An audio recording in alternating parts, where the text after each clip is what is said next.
I've been wanting to do this. So this is not going to be like a guide. And since I'm not going to play a league, I may as well just do it. So you girls like still get some league content.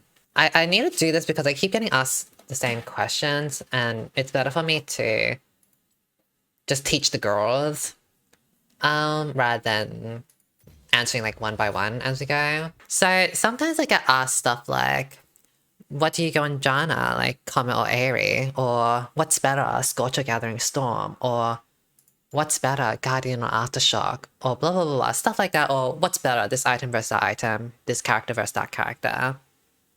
And I really dislike answering that question because I always say things like you should learn the fundamentals of things and understand why.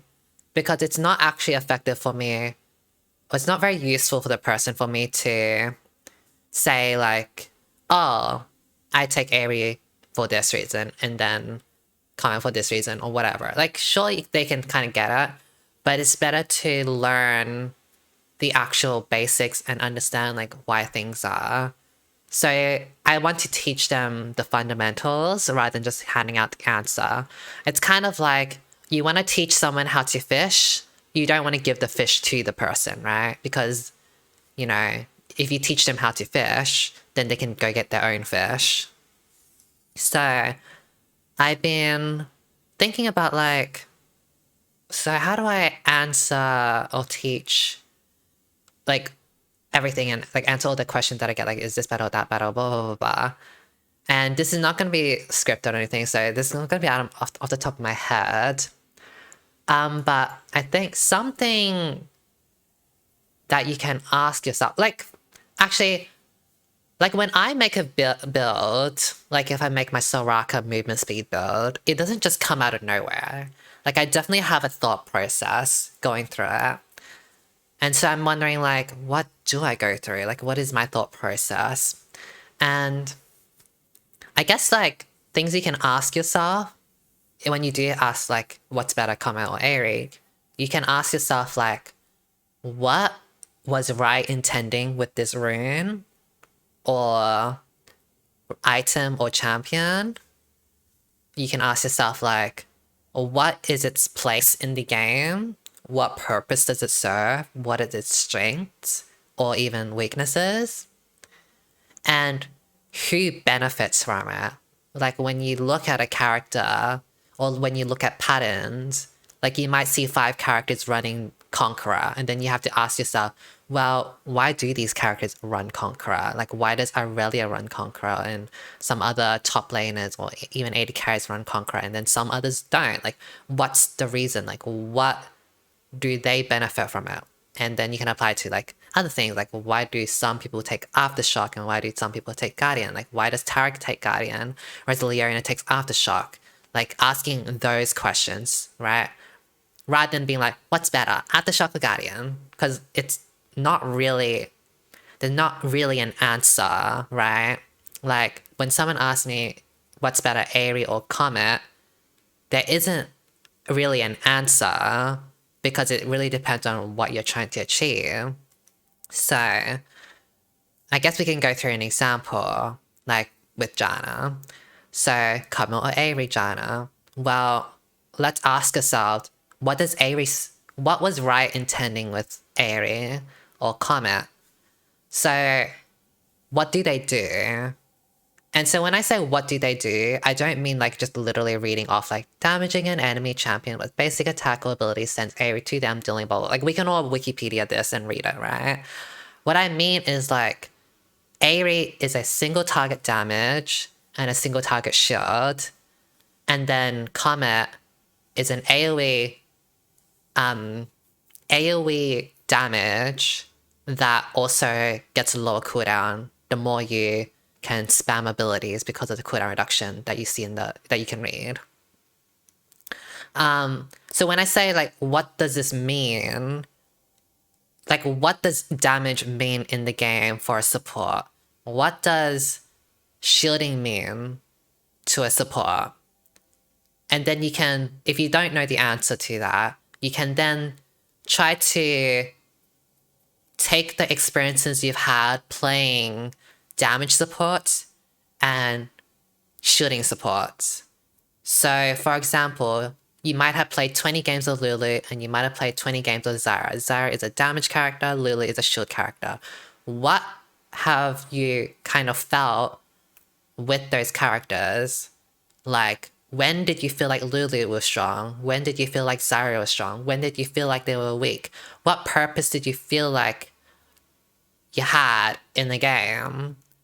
And the answer is, but like if you do play, you'd probably get the feeling that when you play Lulu, you scale really well into late game. You probably have noticed like a Twitch Lulu combo. You shield summon, you speed boost summon, and the Twitch can run through the whole entire enemy team. But maybe you've tried Twitch Zyra, and then you might have felt like, you know what, Twitch Zyra is not as strong late game. Why? Like you would think, well, Zyra does damage, and then Twitch does damage, so we have double damage, right? But like if you ask yourself, what does damage mean in support?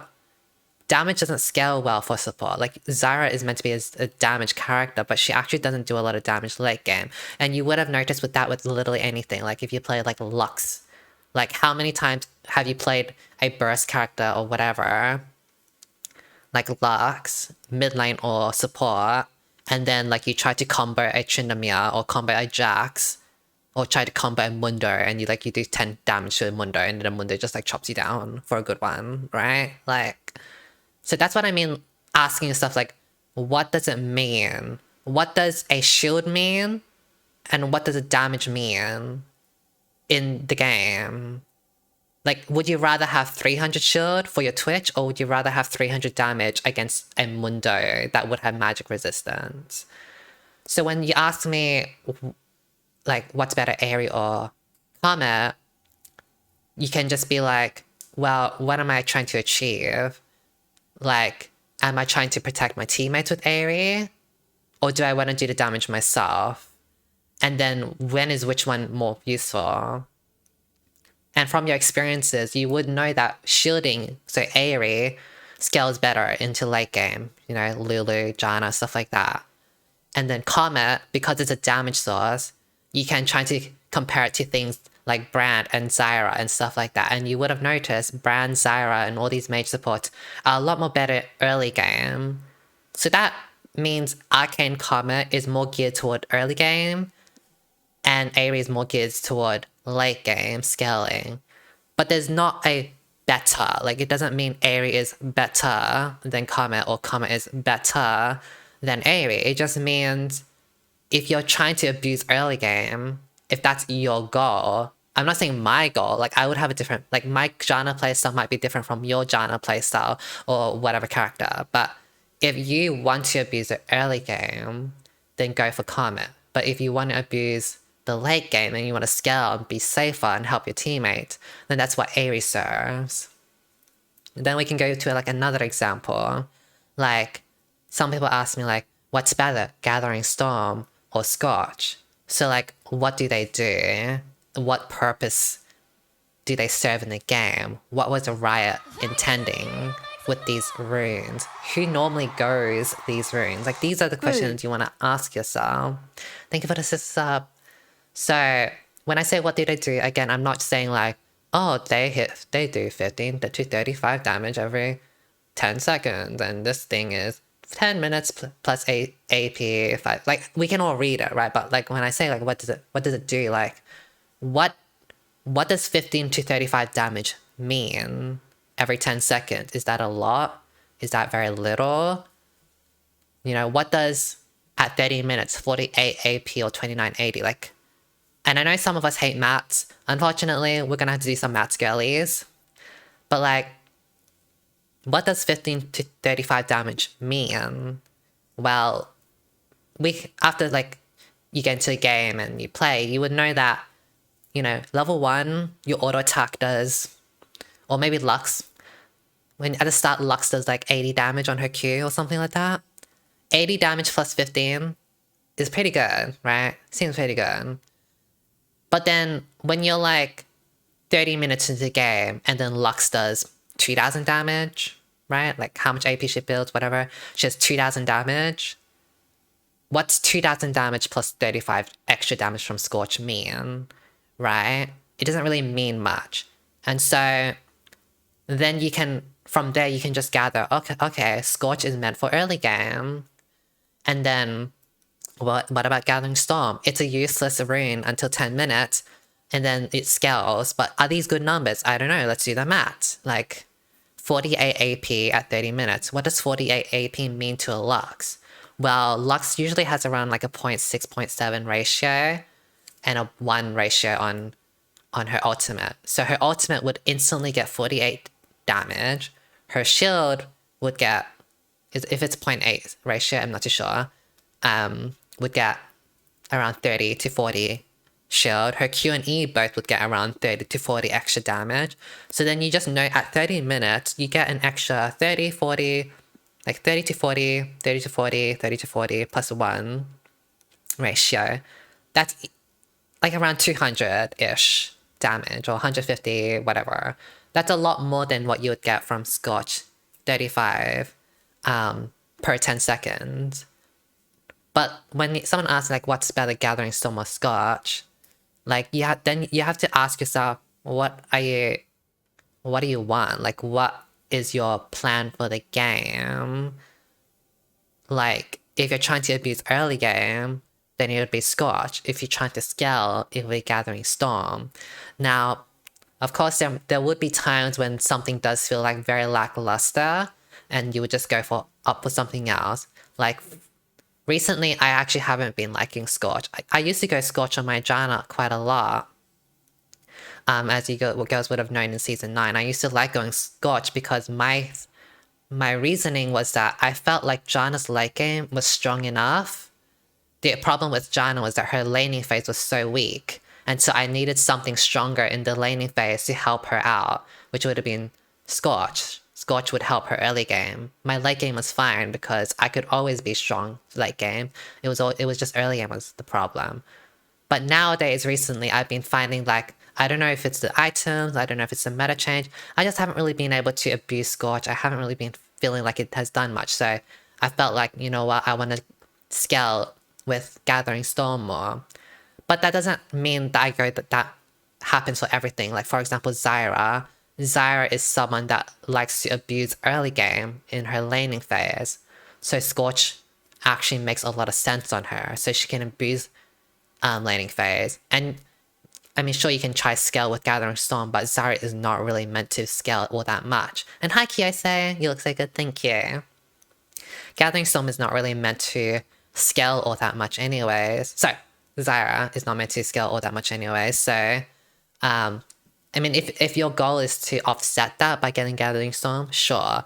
But, you know, if you want to play for early game and abuse early game and end the game before you get to late game, then you might want to opt for Scorch. It's not so much like what's better, Scorch or Gathering Storm. It's kind of really what you're aiming towards. And then we can go to the next example, would be like, well, what about conditioning and bone plating? So what does this do?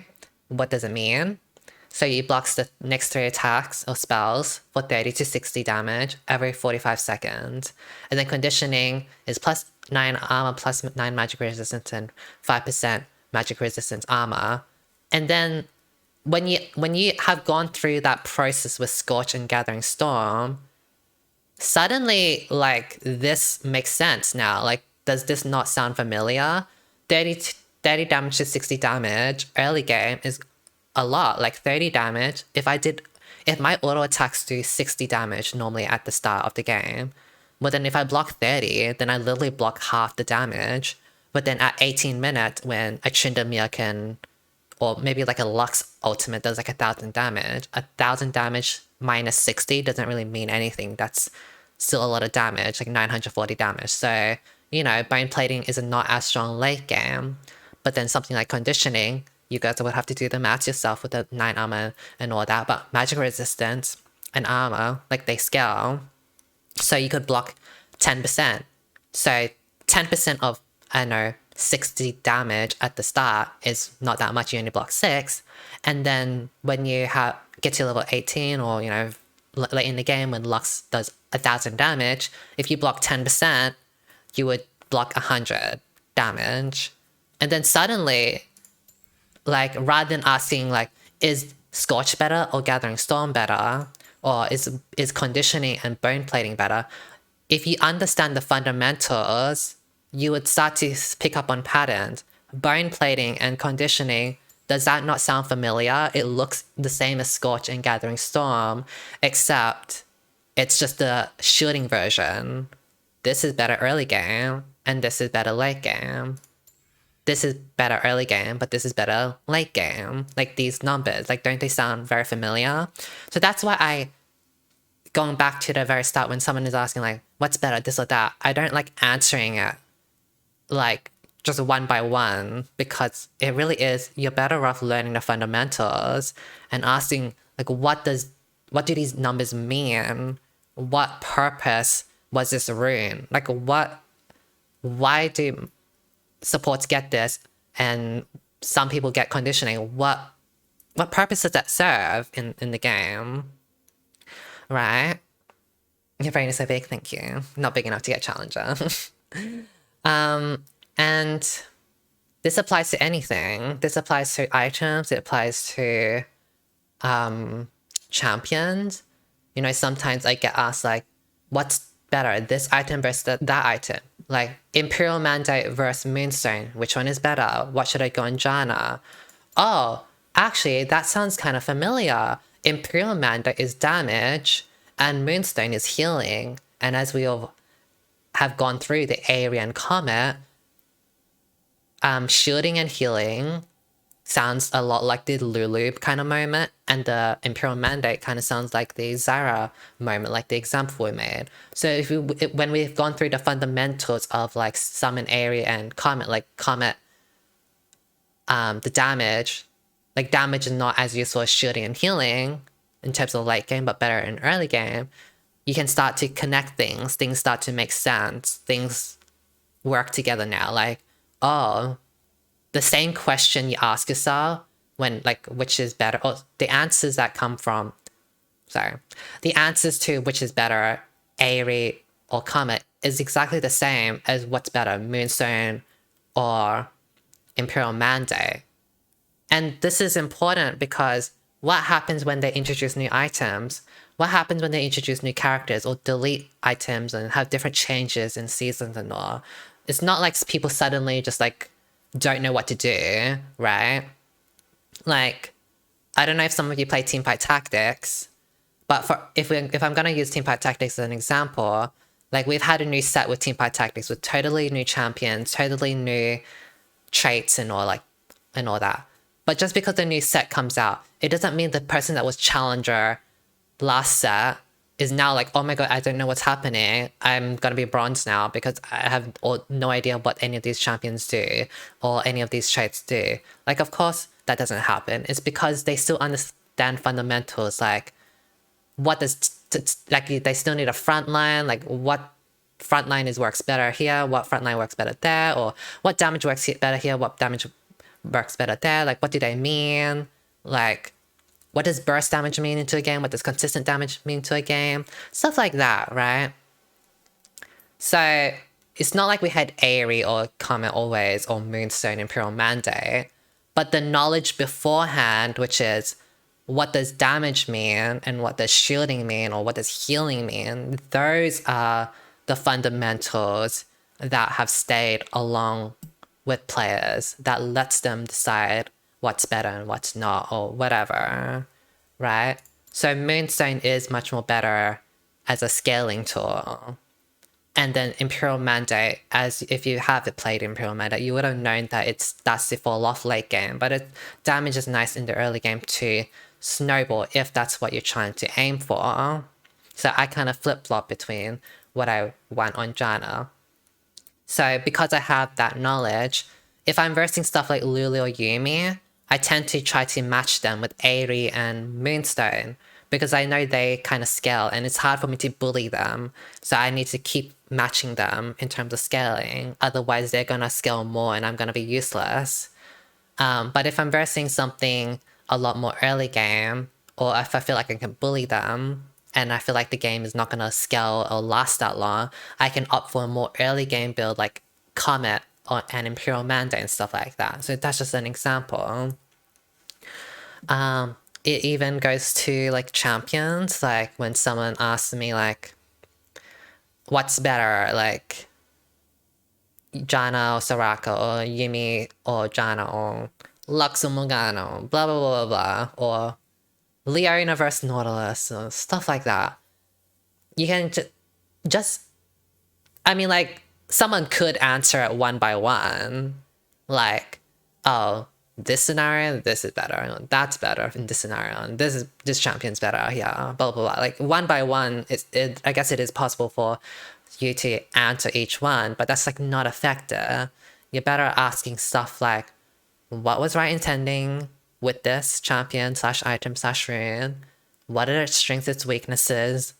And like, then you can like compare and contrast from there. So something like people ask, I have been asked things like, what's better, Ardent Censer or Staff of Flowing Water? Or do you always go Ardent Censer or do you always go Staff of Flowing Water? Blah, blah, blah. When do you go Ardent Censer?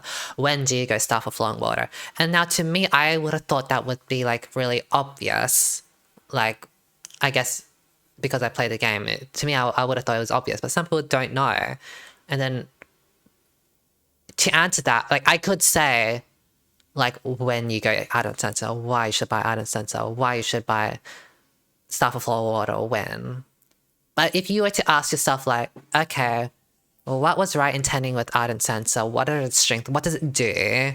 Like, what does it really do? I don't, like, again, I don't mean like looking at Wikipedia and reading it like paragraph by paragraph or word by word. I mean like, what does it mean in the game? What does it do in the game? What purpose does it serve?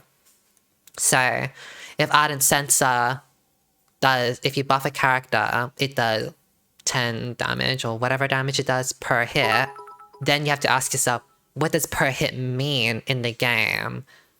What makes per hit strong? Like, who normally has per hit and why are they strong? And what do they normally do? Right?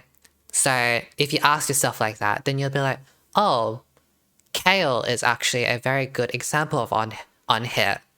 So she doesn't have 1000 AD. It's just that her auto attacks do an extra something. Her auto attack plus a effect, which is the on hit.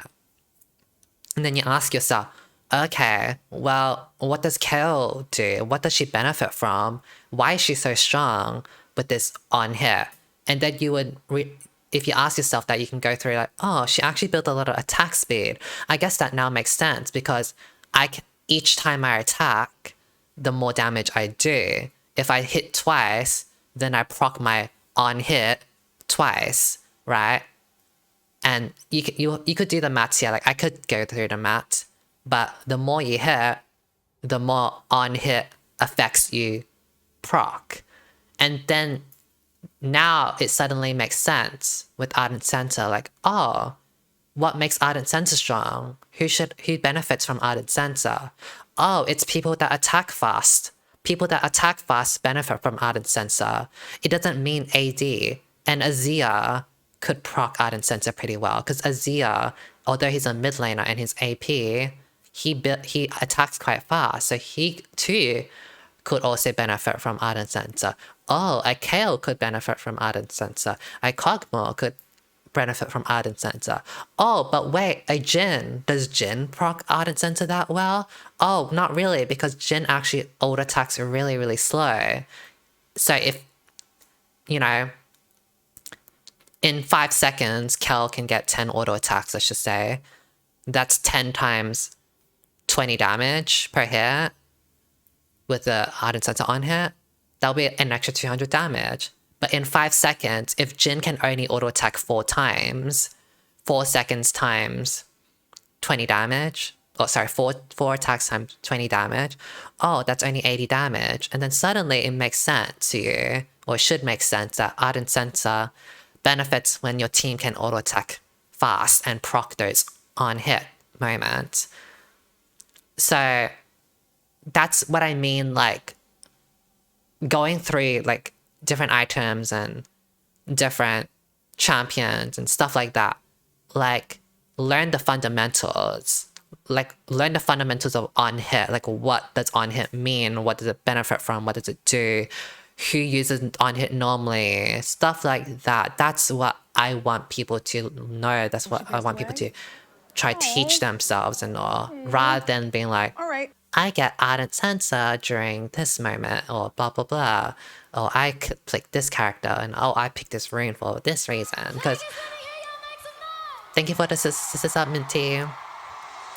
Because OMG Lumi a whole year love, why? If you don't understand the fundamentals, you're forever going to be asking yourself, like, what's better? Like, you know, season 12 comes along, they might delete some items, they might introduce new characters. Like, what then? Like, you're gonna go to a next stream and be like, oh, what's better? This new item or this new item, right? Or you could just, like, ask yourself, like, all these new items, what was right intending? What is its purpose? What do these numbers mean? What does damage mean? What does shielding mean? What does blah, blah, blah, blah? What do these mechanics do mean? How do they benefit others, or how do they get benefit from? Stuff like that. These are the things you want to ask yourself, which I feel is a lot more beneficial. So yeah, hopefully that answers people's questions when they ask me, like, what's better, comment or Aerie, or this item versus that item. Go through the steps, go through the questions, and ask yourself. You might even want to write it down or whatever. And when you ask yourself these questions, you want to gather your experiences from other things. So that's what you would have probably noticed. Like, when I was trying to ask myself the Aerie comment, I was comparing it to, like, stuff like Lulu and Zyra, or the on-hit effect with Ardent Sensor. I was comparing it to stuff like Kale. Like, those, that's why I say, like, try out games, play games. Those games, those champions would, the knowledge you get would even help you with itemization and runes and stuff like that, that you would have never thought would have correlated. But they do correlate, because there's a fundamental, like, base knowledge that goes into the stuff. Yeah. I'm kind of rambling at this moment, because it's kind of unscripted, so I have no idea what else there is to say. What about Imperial Mandate Lux support? Well, that's something you have to go through. I didn't. This is the point of the TED Talk, Gan Makan. It's that I'm not wanting to give you the answer, Ganma. I want to give you the tools so you can answer that question yourself, which is like, I want you to ask yourself, rather than what's better, Imperial, or like, what about Imperial Mandate Lux support? I want you to ask yourself, like, what does Imperial Mandate do? What is its strengths? What is Lux's strength? What is Lux's place in the game? What was right intending with these items and champion? How do they work with each other? Like, I want you to ask yourself that, and you to answer yourself that. This is the point. That's the point of this, like, TED Talk moment, right? Even something like, do you like Imperial Mandate on Morgana? And I don't like Imperial Mandate on Morgana, but there is a clear goal. Like, there's a clear thought process as to why I don't like Imperial Mandate on Morgana. And you would have to go through the questions, like, well, what does Imperial Mandate do? And who does it benefit? And how does it really work? So when you ask yourself, it's like, okay, well, you proc Imperial Mandate by crowd controlling someone. But after a few games of playing Imperial Mandate, you would have noticed that Imperial Mandate procs every 6 seconds. Or was it 4? 6 seconds? It procs every 6 seconds. And you have to crowd control them. So is someone like Morgana able to do that properly? And she doesn't actually. Her Q is on, like, a 10-second cooldown, I think, not including cooldown reduction. and a single target. Her ultimate is the only one that can proc it AoE, but that's a one-time moment. And that's not a lot. Like with Imperial Mandate, you want to ask yourself, well, what is like 6 seconds and you have to crowd control people? Like, what is the ultimate goal? Like the maximum output? Well, the maximum output of Imperial Mandate is to proc every 6 seconds on all 5 enemies. And then what would be like the most minimum, or what would be a ship character with that, with Imperial Mandate? It would be someone that can't proc it that well. You know, take example for Sona. Like, when someone asks me like, why not Imperial Mandate Morgana? It's like kind of like Imperial Mandate Sona. Sona can proc it every few seconds with her E when she slows someone with her passive. Or she could get like a 5-man ultimate. But is that really that, like, when you compare that to like what's the maximum potential of Imperial Mandate, which is every 6 seconds on 5 enemies, then you would start to feel like you start to realize like there are other characters that can use Imperial Mandate a lot more better, even like Lux, or like just anyone with AoE that spams. Like that's like the fundamental, like it's like, oh, it's actually people with AoE and people that can spam that AoE that is good with Imperial Mandate. And so when you ask yourself, is Imperial Mandate good on Morgana? The question is no longer, is Imperial Mandate good on Morgana? The question now becomes, does Morgana have good AoE that's spammable? That is crowd control AoE, sorry. And the answer is no, she doesn't have that. And no, not Rallies either. I'm not counting Rallies Imperial Mandate Morgana, because that's something you would, again, that's something I want you to try. Like, you guys would have also known, like, whenever someone asks me a question, I always say to try it out. Like, play 10 games and try it out. Rather than just asking me, like, what do you think of Rallies Imperial Mandate Morgana? Like, I want you to try it out. I want you to try Rallies Morgana Imperial Mandate 10 games in a row in a normal game, not in a ranked, but in a normal game. And I want you to see like what the experience is. And you would know that the experience is that until you get 6,000 gold for Imperial Mandate and Rallies, you're actually really useless. And then you have to think like, well, is it worth waiting that long for that Rallies? Does it really do anything for me? It's like, it doesn't. I tried it and I didn't like it, but I'm bronze player, so maybe I don't see something good, I guess. But that's why I'm saying like you have to try other things and compare. Like if you play 10 games of Imperial Rallies Morgana and then you play 10 games of like Imperial Lux with no Rallies, just Imperial Lux, you will. I'm sure you will see a difference. I'm sure you will see a difference. Or maybe even Imperial Mandate Jana for 10 games in a row and compare it to Morgana. I'm sure you will see a difference. And if you don't see a difference, you can literally record the numbers. So if you hover over Imperial Mandate, it will show you how much damage your Imperial Mandate has done. So like maybe each game of Morgana you play 10 games of Morgana, and you just go on your Imperial Mandate, Rallies, or whatever. At 10 minutes, record how much damage you've done. You did 150 damage. At 20 minutes, record. Write down, notepad, whatever. Oh, it's done an extra 200 damage. Oh, but now 30 minutes, I've done a bit more damage because I've finally built Rallies. Okay, now you play 10 games of Imperial Mandate Lux. At 10 minutes, you record, oh, I actually did 500 damage at 10 minutes with Imperial Mandate Lux. I don't know if you actually get Imperial Mandate at 10 minutes, but I'm just making this example. Oh, 20 minutes now with Lux Imperial. Oh, I've done an extra 500 to 600 damage with Imperial Mandate. And then you can compare the numbers and you'll be like, oh, actually, you know what? Like Imperial Mandate Lux is a lot better than Imperial Mandate Morgana. And then you have to ask like, why?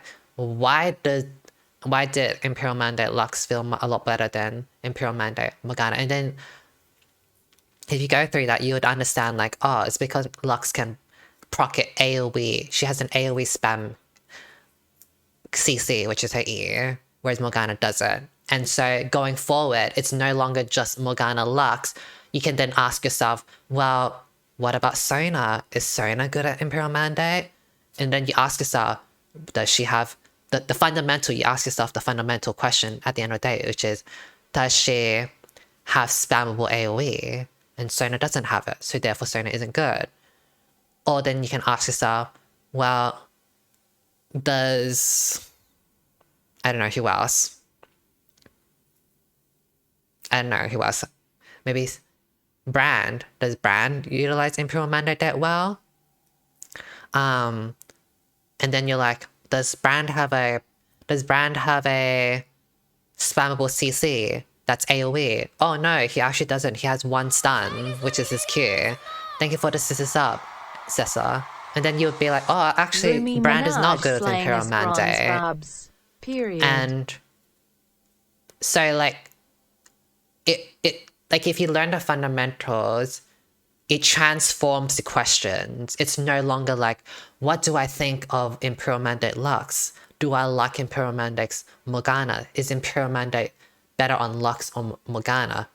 The question becomes, who is good with Imperial Mandate? Like, what skill sets and what mechanics are good with Imperial Mandate? And then that fundamental question can now be put into all the other champions when you ask yourself like Bran or Zyra or Nami or Morgana or Vel'Koz.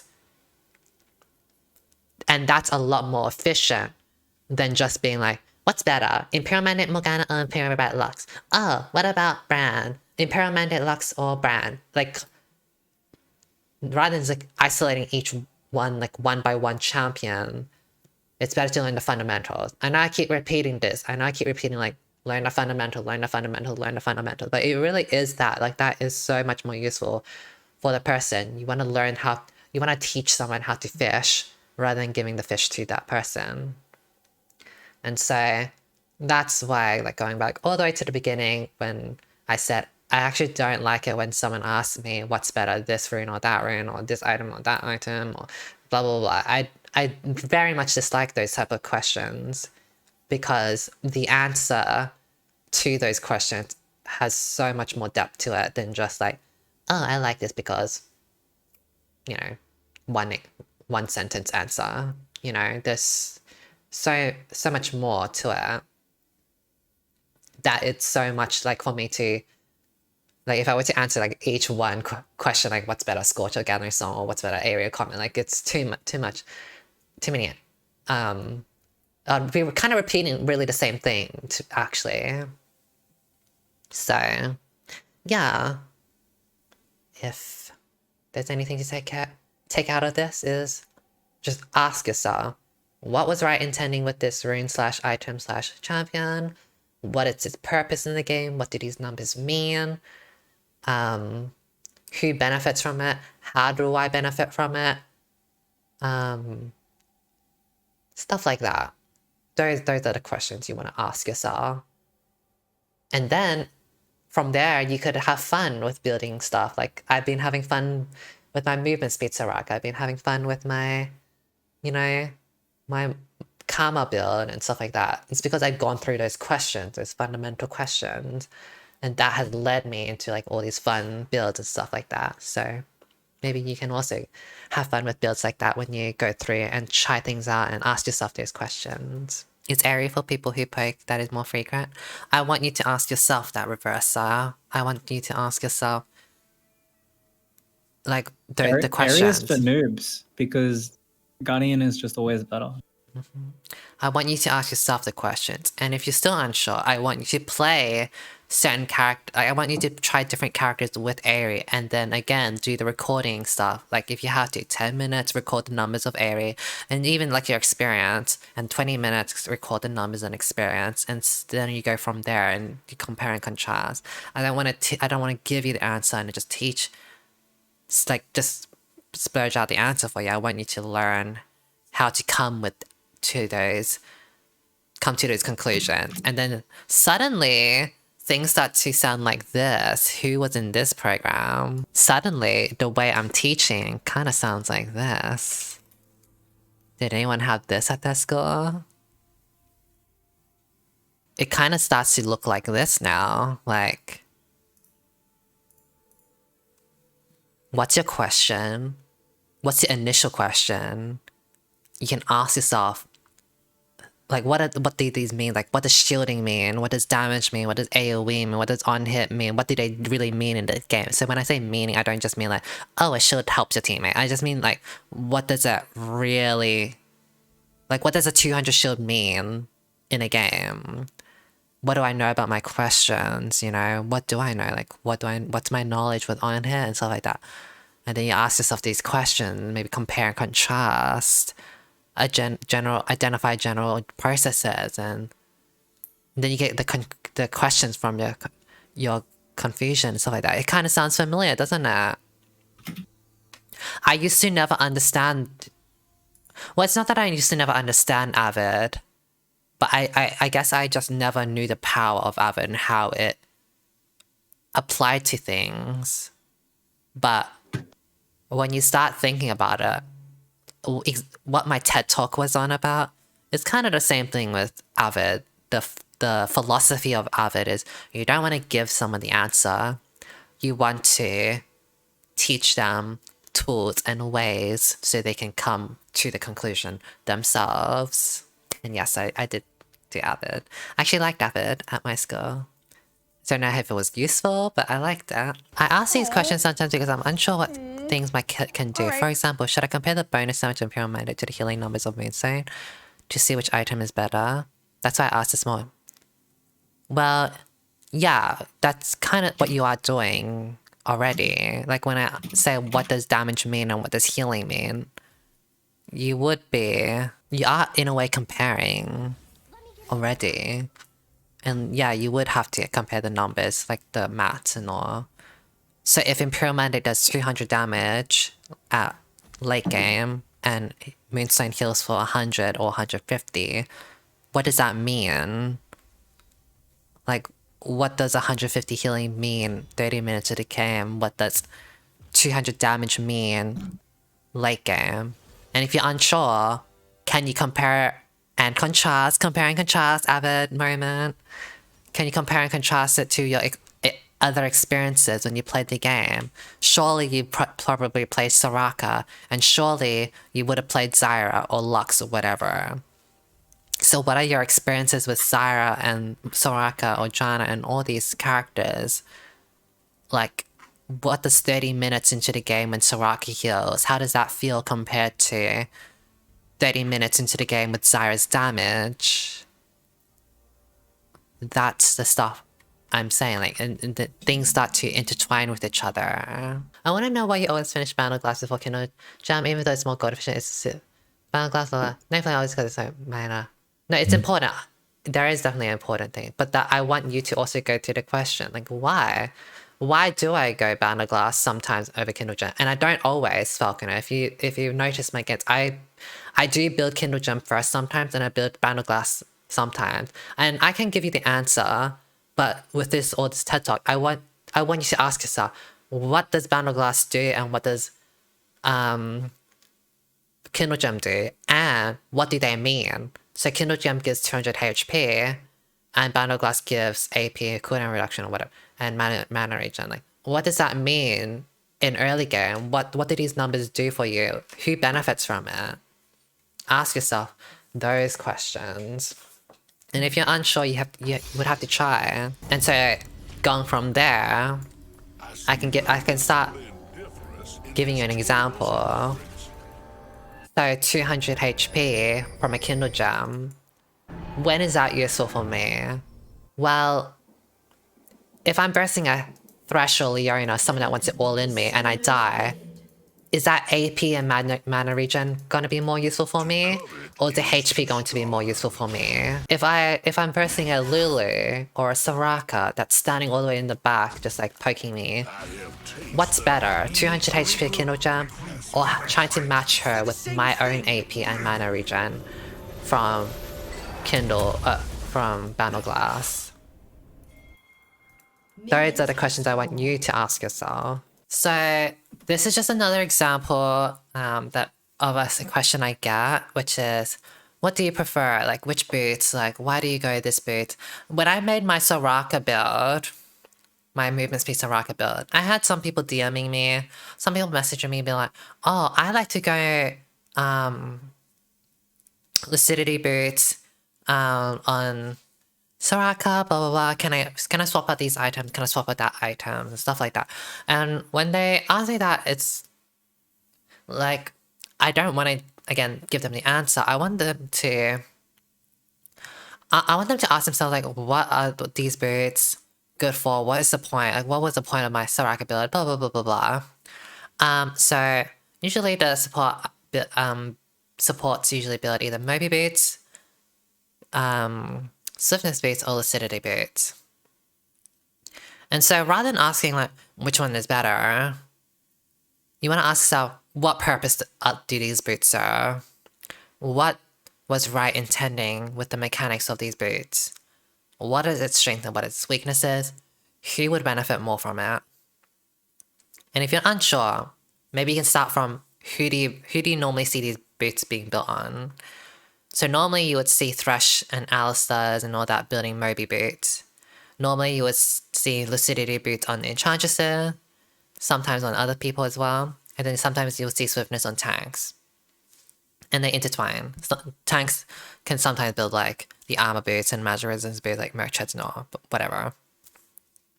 But you want to ask yourself, why? Why is Alistair building Moby boots? Why is Thresh building the Moby boots? Stuff like that. Sometimes you might see a Janna build Moby boots. Why? Why is she building Moby boots? What does Moby boots really do?